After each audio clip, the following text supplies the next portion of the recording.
What's up everyone, here I'm back again on my YouTube channel presented by Sameer Shakir specifically for physical education.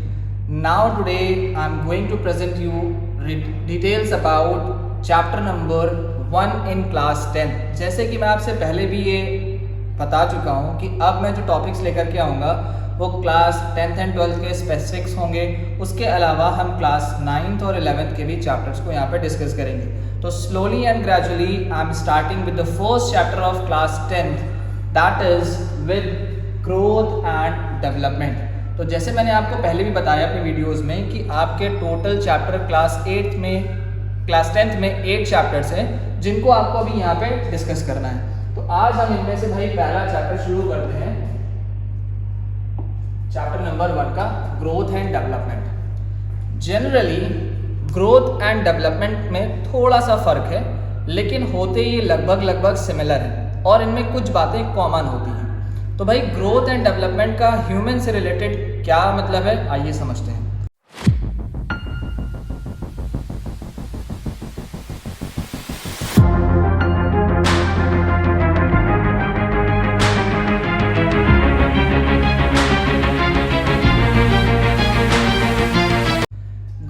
बात अगर हम करें तो it is an increase in size. ठीक, वहीं अगर हम डेवलपमेंट की बात करें तो इट इज ओवरऑल चेंजेस. अब बेसिक डिफरेंस क्या है, अब आप इसको समझे जरा सा कि when a person is born he और she is in a normal size of 2 to 4 kgs. Height कुछ ज़्यादा नहीं होती, लगभग 20 इंच के आसपास न्यू बॉर्न बेबी की हाइट होती है. तो अब ये जैसे जैसे बच्चे बढ़ रहे हैं, हम और आप जैसे जैसे इस छोटे से एज से हम यहाँ तक के पहुँच गए अप्रॉक्सीमेटली 5 फीट और 5 फीट प्लस या जो भी हाइट हमारी है, वो सब हमारा क्या कहलाता है, ग्रोथ कहलाता है. तो growth is referring to the changes which is denoting a physical form of changes और physical form of alteration in the body. This is called as a growth in the human body. While if you talk about the development, तो development का मतलब ये है कि जहाँ पर हम अपने मेंटल कैपेबिलिटीज़ को चेंज करते हों या हमारे अंदर because of some experiential learning changes आते हों, that is called as overall changes related to physical as well as in mental. उसके अलावा बहुत सारे और चेंजेस भी होंगे. तो कुछ हम बात करें specifically, when a person is growing taller और ही और she is gaining weight, when a person is changing his height, weight, size, body composition, changes in the muscle quality, changes in the bone quality, all these are termed in growth. इसको हम growth से refer करेंगे. वहीं अगर हम development की बात करेंगे तो देखो भाई ये बेटा एक वर्ड लिखा है, दैट इज ओवरऑल चेंजेस. अब इसमें physical as well as other abilities are also changing, includes physical, emotional, cognitive and social changes. तो भाई फिजिकल का मतलब तो हमने यहाँ पढ़ लिया, ग्रोथ में हमारी हाइट है, बॉडी कॉम्पोजिशन है, मसल है, बोन चेंजेस है, बोन डेंसिटी चेंजेस है, लेंथ चेंजिंग है. बट यहाँ पर अब कुछ इमोशंस की बात हो रही है या कुछ मेंटल चेंजेस की बात हो रही हो because of some experiential learning. आप छोटी क्लास में क्लास 1 to 3 में होंगे तो आप 6, 7, 8 की मैथ्स नहीं सॉल्व कर पाएंगे या कुछ डिसीजंस नहीं ले पाएंगे. वो कब आता है, when you are participating in different various sports activities, different physical activities, and you are slowly and gradually learning from your schooling and other institutions. अब यहाँ पर हमारे लिए जो इमोशंस को कंट्रोल करना सीखना है वो डेवलपमेंट के अंदर आता है. कॉग्निटिव एबिलिटीज का मतलब लॉजिकल थिंकिंग हो गया, इंटरसेप्टिंग पावर हो गया, राइट, डिसीजन मेकिंग पावर हो गया. This is all in under cognitive abilities.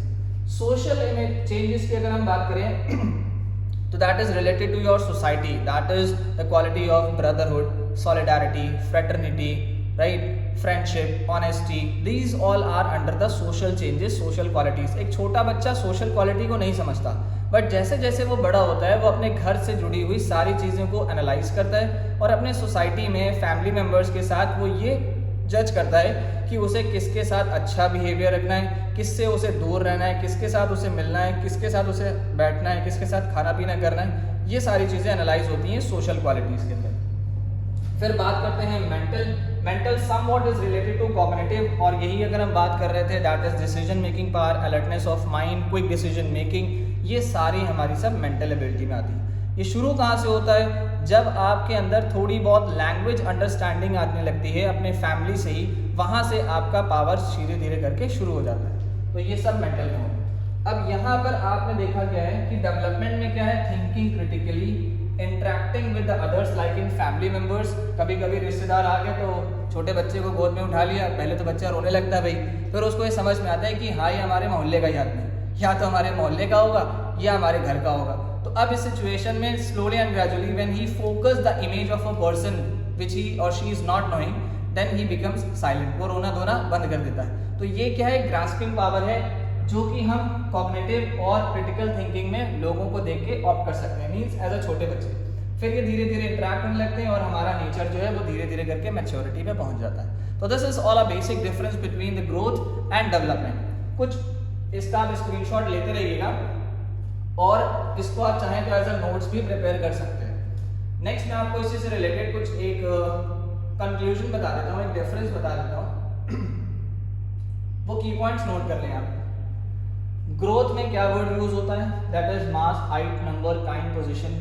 Colour is also width of the body shape from shoulder size, your waist size, right, your hip size, your leg size, upper limbs और lower limbs, और body composition पूरा हो गया। ठीक इसी तरीके से अब हम लोग आ जाएं अगर डेवलपमेंट की बात करें तो डेवलपमेंट में फिजिकल इंक्लूडेड है, राइट। एक पार्ट क्वालिटेटिव है तो एक पार्ट क्वांटिटेटिव है। इसको हम लोग अगर पूरा बात करें तो दिस इज क्वालिटेटिव चेंजेस, और अगर हम इसकी बात करें तो ये क्या है, दिस इज क्वांटिटेटिव चेंजेस।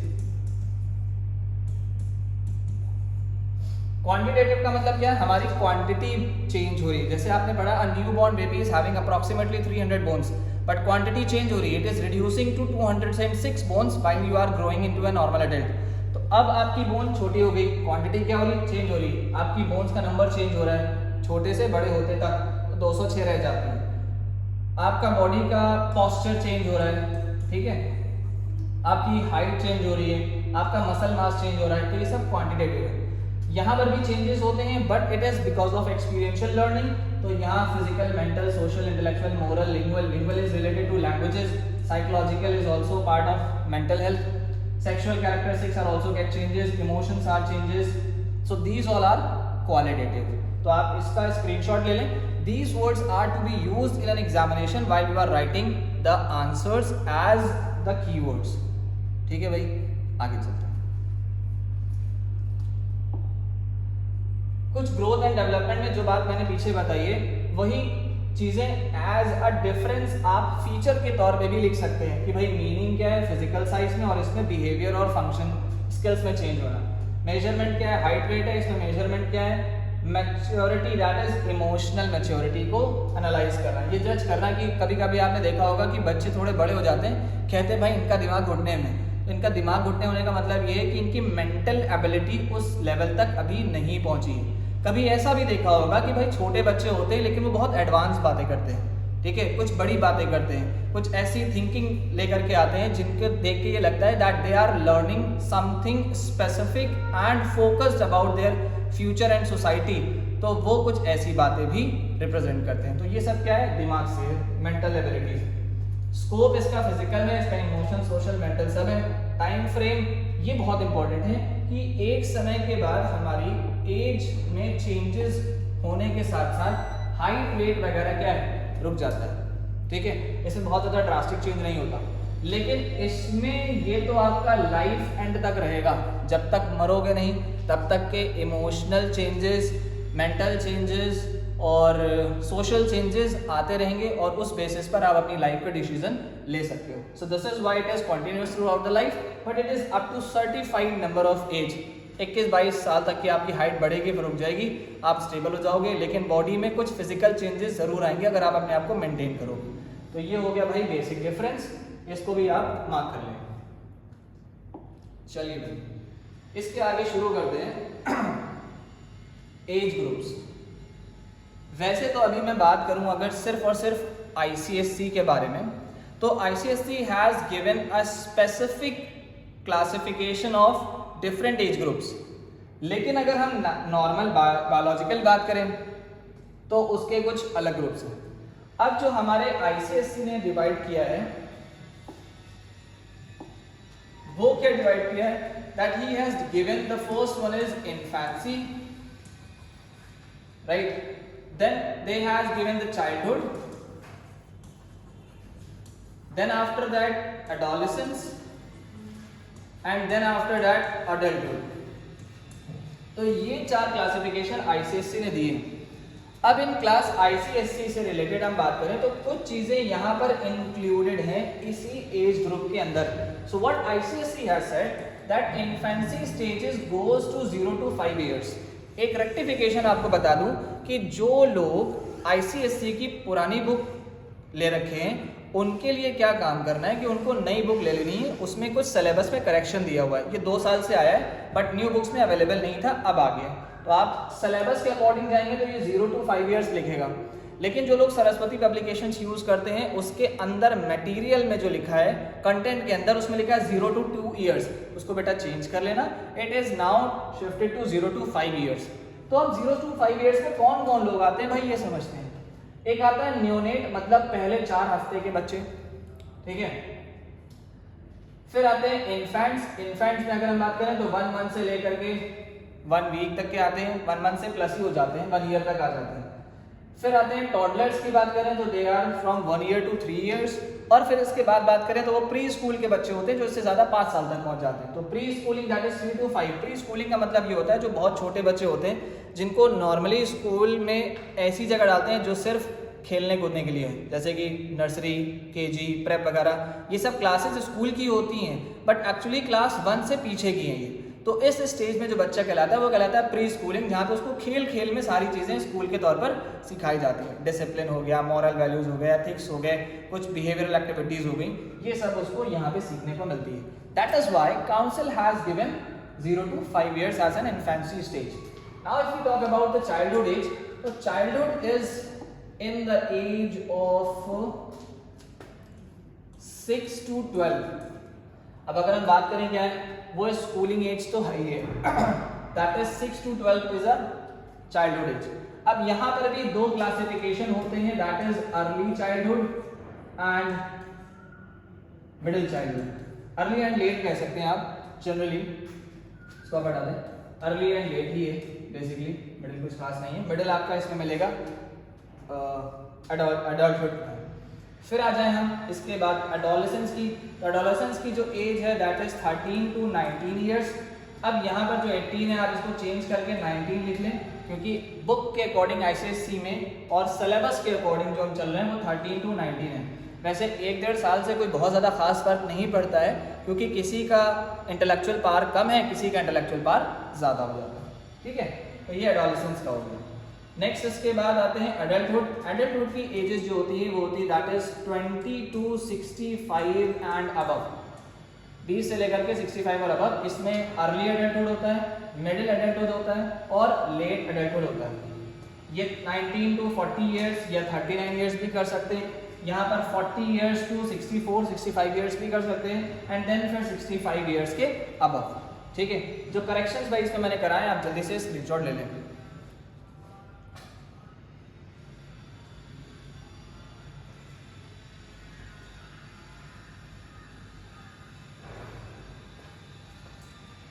अब चलिए भाई आगे चलते हैं आज की डेट से। Stages of growth and development. अभी तक के तो ग्रोथ एंड डेवलपमेंट पार्ट खत्म हो गया, अब स्टेजेस पे आ जाते हैं। तो stages what it includes according to ICSC, मैंने आपको बताया इन्फेंसी से स्टार्ट हो रहा है, बट उससे पहले कभी मैं आपको एज ए जर्नल बता देता हूँ। तो ये जो आप पिक्चर देख रहे हो that is prenatal stage, right, before birth. तो बिफोर बर्थ क्या है, फिजिकल चेंजेस होते हैं inside the mothers, and in that case you are growing till 9 months, right, either a male or a female. Now there is a development of a basic body structure and organs. हमारे कुछ body structure develop होते हैं माँ के पेट में ही, हमारा shape आने लगता है थोड़ा बहुत, आंखें नहीं खुलती हैं प्रॉपरली, बट हाँ we are living in the mothers वॉर्म। इन दैट केस हमारे अंदर कोई बहुत ज़्यादा चेंजेस नहीं है सिवाय फिजिकल। फिर इसमें क्रिटिकल इन्फ्लुएंसेस क्यों आते हैं? Because of the genetics, because of the nutrition that the parents are consuming, specially the mother is consuming, and और हमारा जेनेटिक्स हमारे पेरेंटल ग्रैंड पेरेंटल से कैसा ट्रांसफ़र हो रहा है वो तो हमें खुद नहीं पता होता भाई।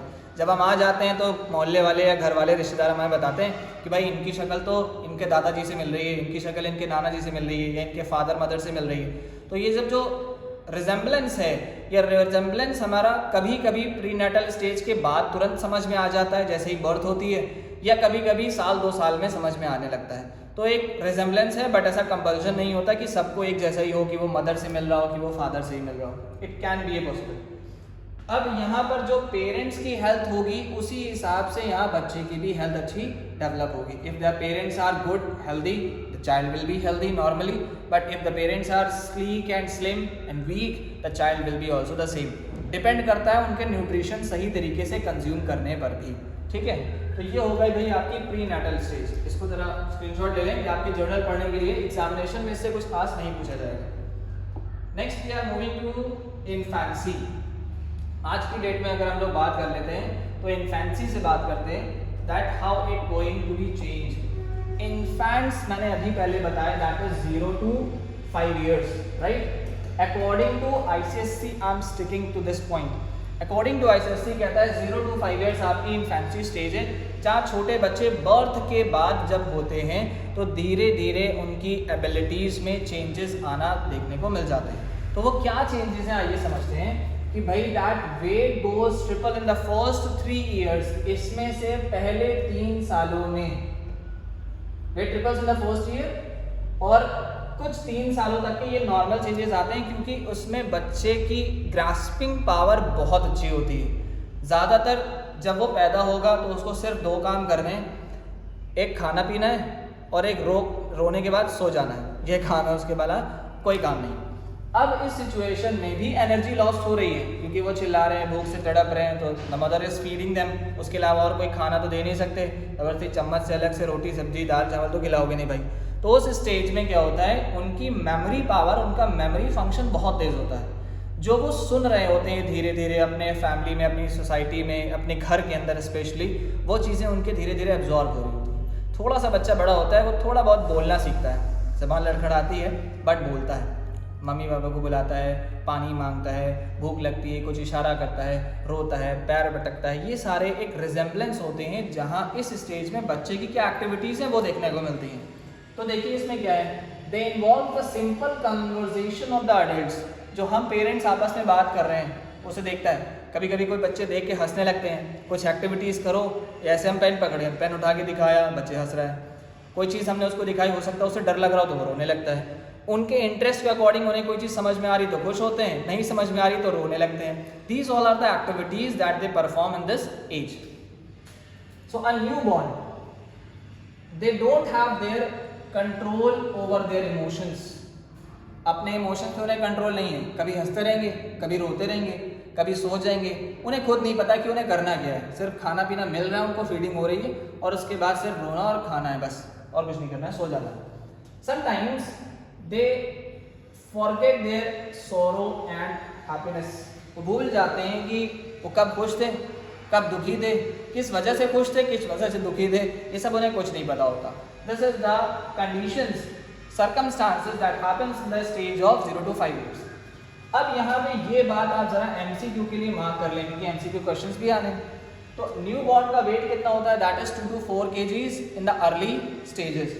जैसे ही वो 5 से 6 महीने में बड़ा होने लगता है उसका वेट जो है वो डबल हो जाता है और हाइट जो है वो अप्रॉक्सीमेटली 19.5 और 20 इंचेस से शुरुआत होती है और increases up to 30 inches in 12 months. That is in 1 year वो 10 इंचेस के अप्रॉक्सीमेटली अगर सही न्यूट्रिशन मिल रहा है तो वो ग्रो होता चला जाएगा। ठीक, ये इसके अंदर तो हो गई डिटेल्स। कुछ स्किल्स जैसे डेवलप होती है 5 साल तक के बच्चे को, थोड़ा बहुत क्रॉलिंग करना, वॉकिंग करना, थोड़ी बहुत रनिंग करना, सपोर्ट लेकर के वॉक करना, ये सब सीख जाता है। तो आप जैसे ये फोटो देख रहे हैं, ये क्या है, फ्रॉम इन्फेंसी 0 to एज। ठीक, ये थोड़ा सा बड़े हुए, थोड़े से और बड़े हुए, इस स्टेज में आकर के ये क्रॉल करने लगे, थोड़ा बहुत बड़े हुए इनको सपोर्ट लेके चलना आ गया, कभी खड़े होना सीख लिया, और बड़े हुए तो थोड़ा बहुत वॉकिंग भी कर ली, हाथ पकड़ के उंगली पकड़ के चल लिए, और बड़े हुए 5 साल तक के तो वो खुद के बैलेंसेस से भी चल लेते हैं और कुछ बेसिक एक्टिविटीज़ कर लेते हैं। थोड़ा बहुत बॉल से कैचिंग करा लो, रनिंग करा लो, रोप को होल्ड करवा लो, किसी चीज़ को ग्रिप करा लो, ये सब कर लेंगे। तो these are the skills that can be develop in them.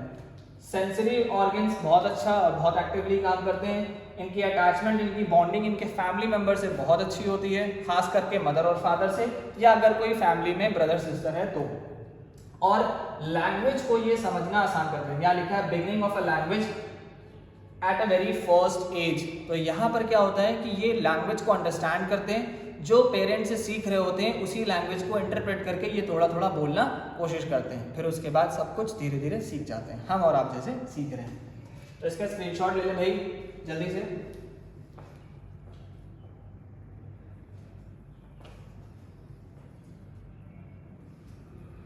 ठीक है, अब एक स्टेज और पढ़ लेते हैं भाई आज की क्लास में, फिर उसके बाद हम नेक्स्ट क्लास में इसको आगे कवर करेंगे। 2-3 क्लास लगेंगी, कवर हो जाएगा। 2 क्लास में मोस्टली पार्ट कंप्लीट हो जाएगा और एक आध क्लास में फिर बाद में हम इसके एमसीक्यूज या कुछ क्वेश्चंस आपको स्पेसिफिक बताएंगे। आइए बात करते हैं next stage is childhood. Childhood is considering from the age from 5 to 12 years. 5 साल से ऊपर जो भी इंफेंसी के बाद स्टेज शुरू हुई, ठीक है, और 12 साल तक के लगभग चलती है। अब ये जो टाइम पीरियड होता है ये आपका चाइल्डहुड एज है और स्कूल एज स्टेज है, जहाँ पर आप अपने स्कूल्स में जाकर के class 1st, 2nd, 3rd, 4th में डेवलप होते हैं और डेवलप होते होते आप पहुँच जाते हैं 6th, 7th क्लास तक के। तो जब आप यहाँ तक के पहुँच गए तो आपके अंदर कुछ फिजिकल चेंजेस आएंगे, कुछ थोड़े बहुत इमोशनल चेंजेस आएंगे, और जो इन्फेंसी में आपकी वैल्यूज डेवलप हो रही थी उनमें अपग्रेडेशन हो जाएगा और उनका लेवल भी बेटा बढ़ने लगेगा। ठीक है, तो भाई इनमें स्पेसिफिक क्या है जरूर मार्क करो।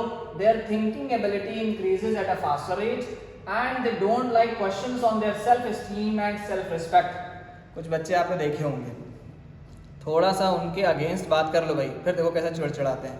ठीक है, मन नहीं होता है। आजकल तो टेक्नोलॉजी का इतना ज़माना है, फास्ट इतना टेक्नोलॉजी है, वो हर चीज़ मोबाइल पे यूज़ करना चाहते हैं और ख़ुद करना जानते भी हैं, और अगर उसको इससे दूर करो तो भाई घर में कलेश है। तो इसलिए उनको उनके काम को हम लोग जनरली करने देते हैं ताकि वो अपने वर्क के अकॉर्डिंग अपने सेटिस्फैक्शन को अचीव कर लें दिस स्टेज। बट हाँ, पेरेंट्स को भी ध्यान रखना है कि भाई वो कहीं मिसयूज़ ना कर रहे हो, कहीं गलत ना जा रहे हो। So they need to be very active towards their children. So they are categorized by physical, cognitive changes, social development, including increases in physical abilities, enhanced language skills, social skills and friendship. अब यहाँ इनके दोस्त बनना अच्छे से शुरू हो जाते हैं। इन्हें ये समझ में आने लगता है कि हमारे लिए कौन सी मॉरल वैल्यूज अच्छी हैं, कौन सी एथिकल वैल्यूज अच्छी हैं, कौन से हमारे लिए बेनिफिटेड पॉइंट्स हैं, कौन से हमारे ड्रॉबैक पॉइंट्स हैं, किन चीज़ों को हमें सीखना है in the environment, in the surroundings, किन चीज़ों को हमें अपनी लाइफ में ऑप्ट करना है, अच्छी बुरी बातों में डिफरेंस यानी कि फ़र्क समझना है। ये सब लगभग 12 साल तक के बच्चों को समझ आ जाती है। तो ये हो गई हमारी कुछ चाइल्डहुड एज की क्वालिटीज़। अब इसमें अगर हम डेवलपमेंट की बात करें तो मेमोरी पावर हमारा और बढ़ जाता है। क्यों? क्योंकि हमें प्रॉपर न्यूट्रिशन मिल रहा होता है, बाकी कोई टेंशन नहीं, सिर्फ और सिर्फ पढ़ाई की टेंशन है। और कुछ बच्चे जिनके पेरेंट्स उनको स्पोर्ट्स में प्रमोट करते हैं या किसी कल्चरल एक्टिविटीज़ में, उनका इंटरेस्ट वहाँ पे डेवलप हो जाता है। फिर है लॉजिकल थिंकिंग, माइंड अच्छा डेवलप हो रहा है। ये स्टेज ही, ये एज ही ऐसी है, कुछ ज़्यादा काम नहीं करना, सोच समझ के काम करना है। डिसीजन मेकिंग पावर उनकी अच्छी हो जाती है। They are now able to analyse what is right and what is wrong, where to go, where not to go, what to eat, what not to eat, what to study, what not to study. All these are the basic terms that they decide now what to do. Courageous and imaginative, कुछ बच्चे होते हैं जो advance level के होते हैं, हर किसी का दिमाग एक जैसे नहीं है, बट फिर भी कुछ लोगों का इंटरेस्ट के अकॉर्डिंग उनकी इमेजिनेटिव स्किल्स बढ़ जाती हैं, अच्छा सोचते हैं। They are resourceful and adventurous. Adventurous आज के टाइम पे वो इसलिए हैं, क्यों? क्योंकि उनके पास टेक्नोलॉजी का ज़माना है, ज़्यादातर चीज़ें वो मोबाइल को स्क्रॉल करते हुए देखने लगते हैं। जब वो अच्छी चीज़ें एब्जॉर्ब करते हैं तो वो एडवेंचरस हो जाते हैं कि उन्हें ये काम करना है, या उनकी फैमिली में उनके पेरेंट्स उन्हें फोर्स करते हैं कि आप कुछ स्पेसिफिक वर्क को कंप्लीट करिए। गल्फ कंट्रीज में या इंग्लिश कंट्रीज में देखेंगे आप, तो इस स्टेज के बच्चों को अच्छी स्विमिंग आती है, तो पेरेंट्स क्या कर रहे हैं, उनको यूटिलाइज कर रहे हैं स्विमिंग के लिए। कुछ बच्चे ऐसे होते हैं जो रनिंग करना अच्छे से जानते हैं, वो उनको मोटर स्किल्स में डेवलप कर जाते हैं ताकि उनका इंटरेस्ट बना रहे स्पोर्ट्स के लिए। और हम बात फिजिकल एजुकेशन की कर रहे हैं, स्पोर्ट्स चैप्टर की से रिलेटेड ग्रोथ एंड डेवलपमेंट, तो वहाँ वो लोग उनको बेनिफिट देते हैं। लेकिन अपने इंडिया में कहते हैं बेटा मोबाइल पकड़ो और रील बनाना शुरू कर दो। पेरेंट्स के साथ जितने छोटे छोटे बच्चे रील बना रहे हैं और उसको खाली सोशल मीडिया पे सिर्फ कुछ लाइक्स के लिए प्रमोट कर रहे हैं। अच्छा है बुरा है उससे उनको कोई मतलब नहीं है। तो that is why they need to be very focused at this stage, क्योंकि उन्होंने जो चीज़ यहाँ सीखी वो फिर वो लंबे समय तक ही सीखते रहेंगे और उसी पे उनका इंटरेस्ट बना रहेगा। तो आज के लिए सिर्फ मैं बात कर रहा हूँ इतनी स्किल्स के लिए, फिर अपनी नेक्स्ट वीडियो में मैं बात करूँगा इससे कुछ और स्टेजेस और उनके कुछ functions. So till then, take care all of you. Promote my channel, subscribe my channel if you have not yet subscribed, and share and like. Till then, take care all of you.